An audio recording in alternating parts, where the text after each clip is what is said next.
Hello everyone, this is Minda Plus Meditation here. It is Monday, April the 15th, third week of Easter already. We continue with the Acts of the Apostles and now we are in chapter 6.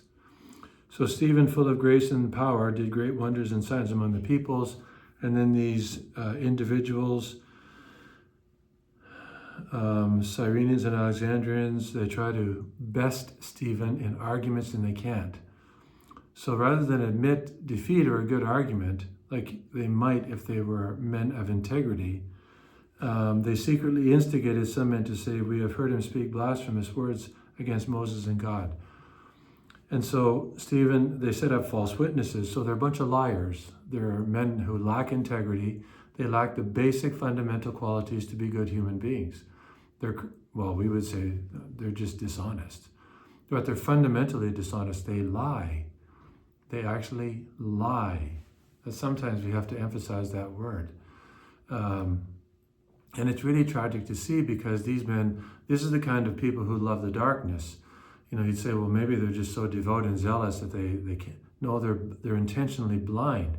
They could have walked away and said, get out of here, or drove them out. But they go a step further. They set up false witnesses who said, this man never stops saying things against the holy place. So they actually begin to accuse him of blasphemy, and we know where this is going to go. When you're in a position like this with people who are like this, or you sense they're like this, walk away. You can't deal with them. You can't, appeal to their intellect. Their will is hardened like stone. They want to believe what they want to believe. They're not open to the truth. And you pray for them. Try not to speak badly about them. Be honest. You might have to warn other people about them. They need to stay away from those people. But try not to speak badly about them. Sometimes this is just the way people are. God's going to have to work this one out, because it's way beyond, I don't want to be cheesy about this, but it's way beyond our pay grade. God's going to have to work this out with them to assess, culpability and, who knows the factors that go into leading somebody to be the person who they are and reacting to things the way they react. So it's just something for all of us to keep in mind. Okay, over to the Gospel, chapter 6. We're in the Eucharistic chapter of St. John. So Jesus performs the miracle of the 5 loaves. He crosses the lake. I'm kind of skimming through the Gospel here because I know what I want to focus on. Then so they found Jesus on the other side and they say, "Rabbi, where did you come? How did you get here?" Jesus answered, "Very truly, I tell you, you are looking for me not because you saw signs, but because you ate your fill of the loaves." So you're not thinking about where I'm leading you to.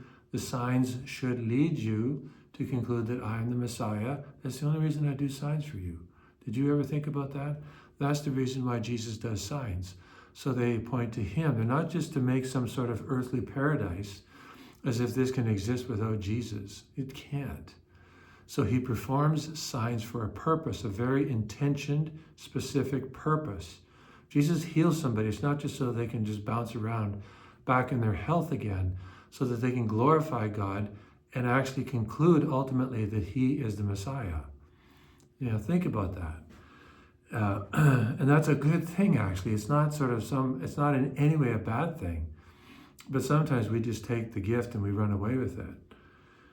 So he says here, then they said to him, "What must we do to perform the works of God?" Jesus answered, "This is the work of God, that you believe in the one whom he has sent."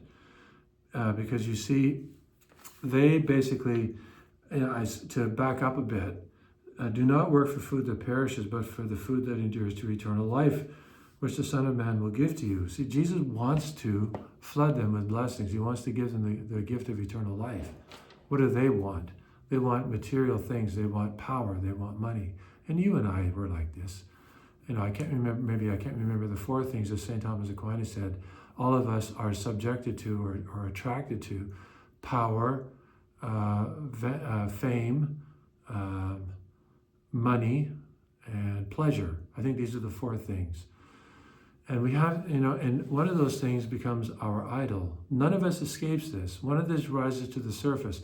Even though it may not be dominant, we may not be obsessing over that, each one of us is drawn by one of those four things. It sort of rises to the surface, and it always competes with God. It's trying to, if this is the Lord, it's trying to drag the Lord down and assert its ascendancy over that because of our fallen nature.